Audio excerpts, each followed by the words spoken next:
of all the people. Pitch now in Wales and to a Hollywood ending.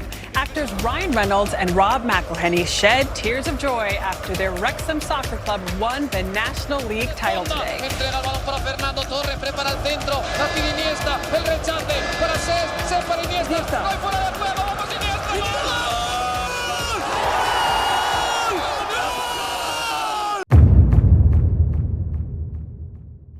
Hay deportes que parecen hechos para el cine.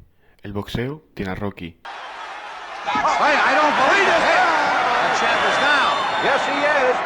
Las carreras tienen Rush o Ford vs Ferrari. El baloncesto lleva décadas protagonizando películas y documentales.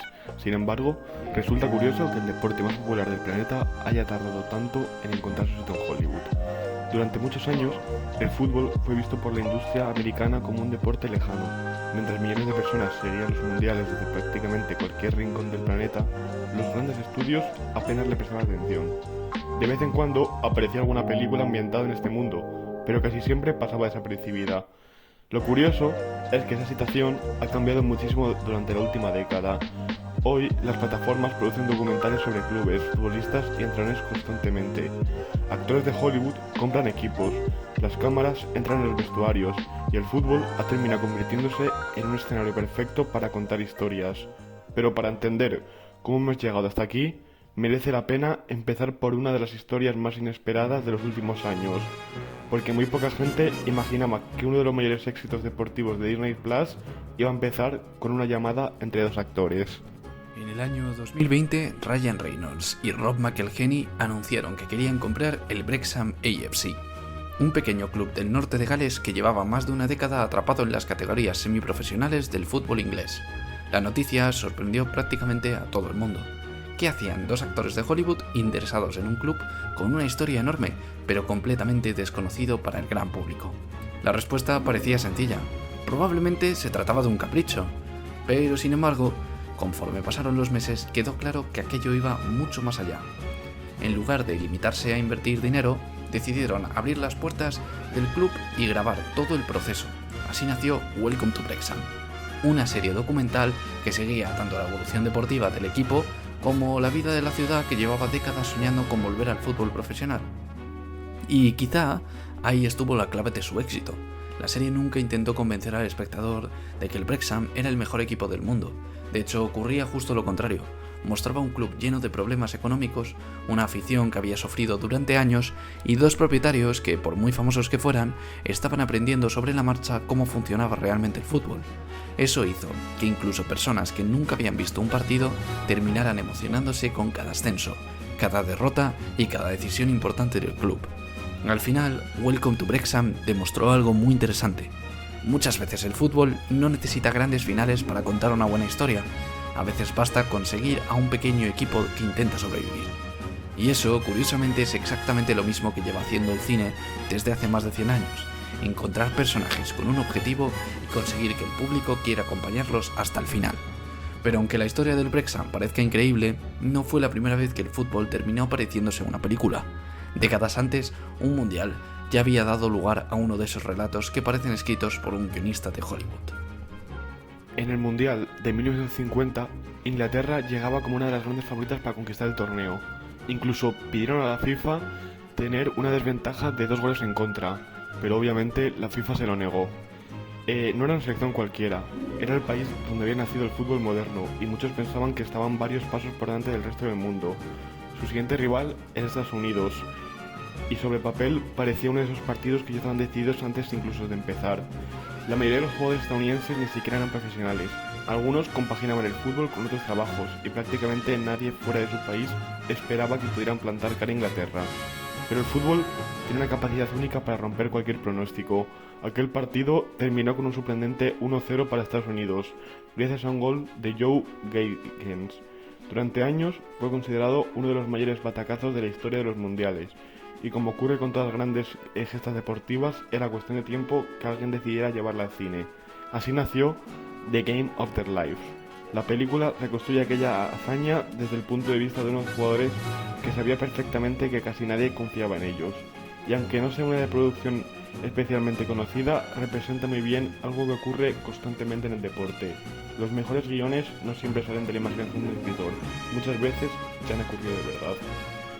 Porque si alguien hubiera presentado esa historia directamente en un estudio diciendo que un grupo de futbolistas prácticamente amateurs derrotaba a la selección más poderosa del momento, probablemente le habrían dicho que era poco creíble.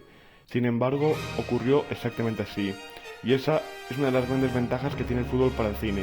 La realidad suele ser mucho más imprevisible que la ficción. Precisamente por eso resulta extraño que algunos directores terminaran buscando inspiración directamente dentro del propio deporte. Y pocos ejemplos son tan curiosos como el de una película que reunió a Sylvester Stallone, Michael Caine y uno de los mejores futbolistas de todos los tiempos. A principios de los años 80 llegó a los cines Evasión o Victoria. La premisa era bastante llamativa. Durante la Segunda Guerra Mundial, un grupo de prisioneros aliados recibe la oportunidad de disputar un partido de fútbol contra una selección formada por soldados alemanes. Mientras preparaban el encuentro, algunos miembros del grupo empiezan a plantear una posible fuga aprovechando el evento. Solo con esa idea ya habría material suficiente para una buena película. Pero lo realmente llamativo era el reparto. Sylvester Stallone interpretaba al portero del equipo, Michael Caine daba vida a uno de los oficiales británicos, y junto a ellos aparecía Pelé, considerado ya entonces uno de los mejores futbolistas de la historia. Lo interesante es que la película intentó mezclar continuamente el lenguaje del cine con el del fútbol. Para que los partidos resultaran creíbles, no bastaba con contratar actores que fingieran jugar bien. Por eso también participaron futbolistas profesionales como Bobby Moore, Osvaldo Ardiles o Kazimierz Deina. De hecho, durante el rodaje ocurrieron bastantes situaciones curiosas. Stallone había estrenado durante semanas para parecer un portero convincente, pero en una de las escenas Pelé golpeó el balón con tanta fuerza que terminó lesionándole un dedo. Es una anécdota pequeña, pero resume bastante bien lo complicado que resulta llevar el fútbol al cine, porque rodar un partido convincente es mucho más difícil de lo que parece. El espectador conoce demasiado bien este deporte, sabe cuando un movimiento parece falso, cuando un disparo no tiene fuerza o cuando una celebración resulta algo artificial. Por eso las películas de fútbol que realmente funcionan suelen apoyarse en algo más que los propios partidos. Necesitan personajes interesantes, necesitan conflicto y una historia que merezca la pena, incluso aunque quitáramos el balón. Y quizá esa sea la conclusión más curiosa de todo este primer acto. Hollywood tardó muchos años en entender el potencial del fútbol, porque pensaba que el espectáculo estaba únicamente dentro del campo. Con el tiempo descubrió que las mejores historias casi siempre ocurren fuera de él, y precisamente ahí es donde el cine empezó a encontrar un filón que todavía hoy sigue creciendo. Si en la primera parte del vídeo hemos tratado sobre cómo Hollywood empezó a mirar el fútbol desde fuera, ahora vamos a hablar justo de lo contrario, de cómo el fútbol empezó a entrar en el cine desde dentro, porque una cosa es utilizar el deporte como escenario y otra muy distinta es entender por qué tantas personas lo viven como si fuera algo personal. El fútbol no funciona solo por los goles, funciona por lo que hay alrededor, la infancia, los amigos, la familia, los barrios, los ídolos, las decepciones y esa sensación extraña de que un partido puede arruinarte o salvarte el día aunque tú hayas tocado el balón. Y eso es algo que el cine ha intentado capturar muchas veces, con resultados muy distintos. En España, por ejemplo, el fútbol no suele aparecer como una gran fantasía de Hollywood, aparece de una forma mucho más cotidiana. Cuando el cine español se ha acercado al fútbol, normalmente no lo ha hecho intentando recrear grandes finales ni contar la historia de estrellas mundiales. Lo ha hecho desde un lugar mucho más reconocible, desde la gente que juega más por necesidad emocional que por talento. Un buen ejemplo es Días de fútbol de David Serrano. A simple vista la película parece una comedia sobre un grupo de amigos que decide formar un equipo, pero en realidad el fútbol es casi una excusa para hablar de algo bastante más universal, esa etapa de la vida en la que te das cuenta de que ya no eres tan joven, de que muchas cosas no han salido como esperabas y de que necesitas agarrarte a cualquier plan absurdo para sentir que todavía puedes cambiar algo. Por eso la película conecta tan bien con el público español. No porque los partidos sean espectaculares, sino porque todos entendemos esa idea de juntarte con amigos alrededor de algo que en el fondo importa menos que por el resultado, que por lo que significa. Algo parecido ocurre con el penalti más largo del mundo. La premisa es muy sencilla. Un portero suplente tiene que enfrentarse al momento más importante de su vida deportiva. Pero lo divertido de la historia no está solo en el penalti, sino en todo lo que se genera alrededor. La presión, el ego, el miedo a hacer el ridículo y esa forma tan española de convertir una situación pequeña en un drama gigantesco. Ahí es donde el cine español ha encontrado mejor el fútbol. No tanto en el espectáculo, sino en lo cotidiano. en el fútbol como extensión de la vida normal, y quizá por eso estas películas no necesitan grandes estadios para funcionar. Les basta con un grupo de personajes que intentan encontrar una pequeña victoria personal, aunque esa victoria solo sea para parar un penalti, o ganar un partido de barrio, o volver a sentirse parte de algo. Pero claro, el fútbol también tiene otra cara mucho más grande, mucho más intensa y más peligrosa para el cine, la de los ídolos. Y si hay un futbolista cuya vida parece escrita para una película, ese es Diego Armando Maradona. Hay deportistas que tienen una carrera brillante, pero una vida relativamente sencilla de contar. Con Maradona ocurre justo lo contrario. Su historia no es solo la de un futbolista excepcional, es la historia de alguien que pasó de la pobreza a la adoración mundial, que se convirtió en símbolo de un país entero y que terminó atrapado dentro de su propio mito. Por eso, el documental Diego Maradona, dirigido por Asif Kapadia, funciona tan bien. Kapadia no cuenta la vida de Maradona como si fuera simplemente una selección de partidos importantes. De hecho, el documental está construido casi como una tragedia. Lo que le interesa no es únicamente el jugador que hacía cosas imposibles con el balón, sino la persona que tuvo que cargar con todo lo que ese talento provocó. La etapa en Nápoles es perfecta para entenderlo. Maradona llega a una ciudad que se siente despreciada por el norte de Italia y rápidamente se convierte en algo más que un fichaje.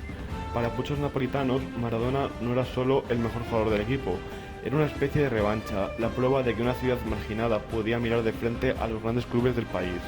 El problema es que esa adoración también tenía un precio. Cuanto más crecía el mito, más pequeña parecía quedar la persona real detrás de él, y ahí el documental encuentra su gran tema. La diferencia entre el Diego y Maradona. Diego, como el chico vulnerable, el futbolista de origen humilde, la persona que todavía parece tener afecto y protección. Y Maradona, como la figura pública gigantesca, el ídolo al que todos exigen algo y el personaje que termina devorando al ser humano. Y eso es profundamente cinematográfico, no porque haga falta exagerarlo, sino porque la realidad ya contiene todos los elementos de una gran historia: ascenso, gloria, contradicción, caída y una sensación constante de que nadie podía salir ileso de ello. Quizás por eso los documentales deportivos han funcionado tan bien en los últimos años, porque cuando tienes una vida como la de Maradona, el cine no necesita inventar demasiado, solo necesita ordenar el caos y dejar que el espectador entienda poco a poco cómo se construye y se destruye un mito. Pero no todas las películas de fútbol buscan esa intensidad. Algunas funcionan justo por lo contrario, porque representan la fantasía más sencilla de cualquier niño que ha jugado al fútbol a imaginar alguna vez. Y ahí entra Goal. Para mucha gente que creció en los años 2000, Goal ocupa un lugar bastante especial. No necesariamente porque sea una película perfecta, sino porque entiende muy bien una fantasía muy concreta. La idea de que alguien pueda verte jugar en un campo cualquiera y descubrir que tienes algo especial. La película sigue a Santiago Múñez, un joven mexicano que vive en Los Ángeles y que sueña con convertirse en futbolista profesional. Su oportunidad llega cuando viaja a Inglaterra para probar suerte en el Newcastle United, y a partir de ahí la historia construye una especie de cuento moderno sobre el talento, el esfuerzo y la posibilidad de escapar de una vida que parecía ya escrita. Lo interesante de Goal es que no intenta ser una película realista sobre cómo funciona el fútbol profesional. En muchos momentos es casi lo contrario, es una fantasía aspiracional. Pero precisamente por eso conectó tanto con muchos espectadores jóvenes, porque no estaba hablando solo del Newcastle, de la Premier League o de convertirse en estrella. Estaba hablando de esa sensación adolescente de pensar que si alguien te diera una oportunidad, quizás podrías demostrar quién eres realmente. La película también supo vender muy bien el sueño futbolero de su época. Aparecen estadios reales, jugadores reales y una estética muy ligada al fútbol de los años 2000. Para quien veía partidos, jugaba videojuegos como el FIFA o soñaba con la Premier League, Goal tenía algo muy atractivo, parecía una puerta de entrada a ese mundo. Y aunque vista hoy pueda resultar algo ingenua, eso también forma parte de su encanto, porque Goal no funciona como un retrato crudo del fútbol profesional, funciona como la película que muchos niños futboleros habrían querido protagonizar. La historia de alguien que viene de abajo, cruza medio mundo, entrena, falla, insiste y finalmente consigue que su vida cambie gracias a un balón. En ese sentido, Goal es casi el equivalente futbolero a una película de superhéroes, solo que el superpoder no es volar, ni lanzar rayos, ni volverse invisible, es jugar bien al fútbol. Y esa idea nos lleva a otro fenómeno muy curioso, cuando los futbolistas dejaron de aparecer solo en los partidos y empezaron a aparecer también en las películas. El paso del fútbol al cine no siempre ha sido fácil. Ser una estrella dentro del campo no significa necesariamente saber actuar delante de una cámara. De hecho, muchas apariciones de futbolistas en películas funcionan más como un guiño para el público que como interpretaciones reales. Pero hay casos muy interesantes. Pelé, por ejemplo, no solo apareció en Evasión y Victoria, su presencia en la película era una forma de darle legitimidad futbolística a una historia que sin jugadores reales podía haberse sentido demasiado artificial. David Beckham también ha tenido varias apariciones en cine, especialmente en proyectos vinculados a Guy Ritchie. En su caso, muchas veces funciona casi como un cameo de celebridad. No aparece porque el espectador espere una gran interpretación dramática, sino porque su simple presencia ya comunica algo: fama, estilo, cultura pop y fútbol convertidos en una misma imagen. Pero quizás uno de los casos más interesantes sea Eric Cantona. Cantona siempre tuvo algo cinematográfico, incluso cuando era futbolista. Su forma de hablar, su personalidad extraña y su manera de moverse entre la arrogancia y el misterio hicieron que su transición al cine pareciera bastante natural. En Looking for Eric, dirigida por Ken Loach, no interpreta exactamente un personaje cualquiera, interpreta una versión casi mística de sí mismo, una especie de guía imaginario para un cartero en crisis que encontrar en Cantona una figura de inspiración. Y luego está Vinnie Jones, que representa el caso más extremo.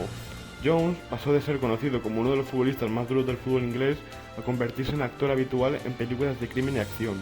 Su imagen encajaba tan bien con este tipo de personajes que el cine prácticamente no tuvo que transformarlo, solo tuvo que colocarle delante de una cámara y aprovechar lo que ya transmitía. Todos estos casos demuestran algo bastante curioso. El cine no siempre busca a los futbolistas por su capacidad interpretativa, muchas veces los buscan por lo que representan. Pelé representa la grandeza histórica del fútbol, Beckham representa la mezcla entre deporte, moda y celebridad, Cantona representa el mito extraño, el ídolo con aura de personaje literario, y Vinnie Jones representa la dureza convertida en presencia cinematográfica.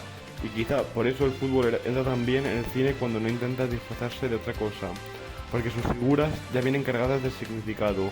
El público no ve solo a una persona actuando, ve toda la historia que esa persona arrastra consigo misma. Después de recorrer todas estas historias, hay una sensación bastante curiosa. Al principio parecía que era el cine el que buscaba inspiración en el fútbol, películas basadas en partidos históricos, actores compartiendo pantalla con futbolistas o documentales sobre alguno de los jugadores más importantes de la historia. Pero si observamos lo que ha ocurrido durante los últimos 10 o 15 años, da la impresión de que la relación se ha invertido. Ahora ya no es el fútbol el que necesita el cine, es el cine el que necesita el fútbol. Y quizá la mejor prueba de ello sea abrir cualquier plataforma de streaming. Hace no tanto tiempo, encontrar una película o una serie sobre fútbol era relativamente raro y casi imposible. Sí, existían algunas producciones puntuales, pero el deporte nunca ocupaba un lugar especialmente importante dentro del catálogo de Hollywood, mientras que el béisbol, el fútbol, americano claro, o el baloncesto recibían constantemente nuevas películas. El fútbol seguía siendo visto como un deporte mucho más lejano para el mercado estadounidense. Sin embargo, esa percepción ha cambiado muchísimo. Hoy resulta bastante normal entrar en Netflix y encontrarte con un documental sobre un futbolista, abrir Disney Plus y descubrir una serie como Welcome to the West Ham, o ver cómo Amazon sigue durante toda una temporada el día a día de clubes como el Arsenal, el Tottenham o el Manchester City, en All or Nothing. Y lo interesante es que ninguna de estas plataformas ha apostado por el fútbol por casualidad. Todas han llegado a la misma conclusión. Detrás de este deporte hay una cantidad prácticamente infinita de historias esperando ser contadas, porque cada temporada aparece un equipo de renovación, cada año surge un jugador desconocido que termina convirtiéndose en estrella, y siempre hay un entrenador cuestionado que acaba cambiando el rumbo de un club o de un veterano que parece acabado y consigue una última oportunidad. Si uno lo piensa fríamente, el fútbol genera de forma constante el tipo de personajes y conflictos que cualquier guionista intentaría escribir. La diferencia es que aquí nadie sabe cómo va a terminar la historia, y precisamente ahí está su mayor atractivo. Esto también explica algo bastante curioso. Si alguien nos pidiera hacer una lista con las mejores películas de ficción sobre fútbol, probablemente nos costaría bastante llenar esa lista. Sin embargo, si hablamos de documentales, ocurre justo lo contrario. En los últimos años hemos visto trabajos dedicados a Maradona, Beckham, Pelé, Neymar, Messi, Cristiano Ronaldo o clubes enteros como el Sunderland o el Wrexham, y casi todos tienen algo en común. Consiguen emocionar incluso a espectadores que normalmente no siguen este deporte. La razón es bastante sencilla. Cuando una película de ficción intenta recrear un partido de fútbol, siempre compite contra algo muy difícil de superar: la realidad. Todos sabemos cómo se mueve un jugador profesional, cómo se celebra un gol importante o cómo se cambia el ambiente de un estadio cuando el balón entra en la portería. Si una escena no resulta completamente creíble, el espectador lo nota enseguida. Con los documentales ocurre exactamente lo contrario. No hace falta inventar la tensión porque ya existe. No hace falta escribir un héroe porque muchas veces aparece solo. Tampoco hace falta diseñar un gran giro de guión porque el propio deporte lleva décadas demostrando que siempre encuentra una forma nueva de sorprendernos. Al final, el trabajo del director deja de consistir en crear una historia desde cero. Su trabajo pasa a ser otro muy distinto: encontrar entre miles de horas de grabación el relato que ya estaba ocurriendo delante de la cámara. Y si existe un lugar donde todo eso se concentra, ese lugar es el Mundial. Es curioso porque el Mundial dura apenas unas semanas, pero muchas veces deja historias que terminan recordándose durante generaciones. Hay niños que descubren su primer ídolo viendo un Mundial. Hay selecciones que cambian para siempre la historia de un país gracias a un solo torneo.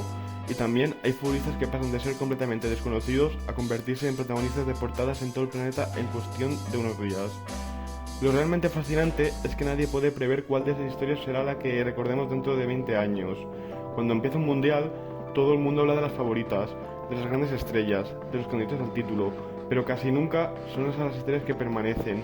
Las que suelen quedarse en la memoria son las sorpresas, como este año por ejemplo lo de Cabo Verde, el equipo pequeño que elimina una potencia, como este año también Paraguay-Alemania, el jugador suplente que marca el gol de su vida, el veterano que levanta por fin el trofeo después de varios intentos, o el joven que nadie conocía y que de repente se convierte en una estrella mundial, como está siendo Johan Manzambi. Si cualquiera de esas historias apareciera en un guion de ficción, probablemente alguien diría que resulta demasiado poco creíble, y sin embargo el mundial lleva casi un siglo demostrando que la realidad no tiene ningún problema en superar la ficción una y otra vez. Y quizás por eso el cine vuelve constantemente a este torneo, no porque necesite inventar historias, sino porque sabe que tarde o temprano el propio fútbol volverá a escribir una mejor. Después de recorrer todas estas historias, resulta difícil seguir pensando que el fútbol y el cine pertenecen a mundos completamente distintos. En realidad, los dos funcionan de una manera muy parecida. Los dos necesitan personajes capaces de emocionarnos, los dos necesitan conflictos, los dos necesitan momentos que parezcan irrepetibles. La única diferencia es que el cine puede repetir una escena hasta que salga perfecta. El fútbol no, solo tiene una oportunidad. Y quizá sea precisamente eso lo que hace que resulte tan cinematográfico. Cuando el árbitro pita el inicio del partido, nadie conoce el final de la historia. Ni los jugadores, ni los aficionados, ni siquiera las cámaras que están grabando todo. Y es justo ahí donde aparece la magia. Porque mientras en Hollywood se dedican años a construir una buena historia, el fútbol es capaz de crear una nueva cada fin de semana. Y algunas son tan buenas que tarde o temprano terminan encontrando el camino de vuelta hacia el cine. Gracias por haber llegado hasta el final de este vídeo. Si te ha gustado, apóyanos con un buen like. Y si eres nuevo al canal, suscríbete. Es una manera de ayudarnos gratuitamente. Nos vemos en el próximo vídeo. Hasta luego.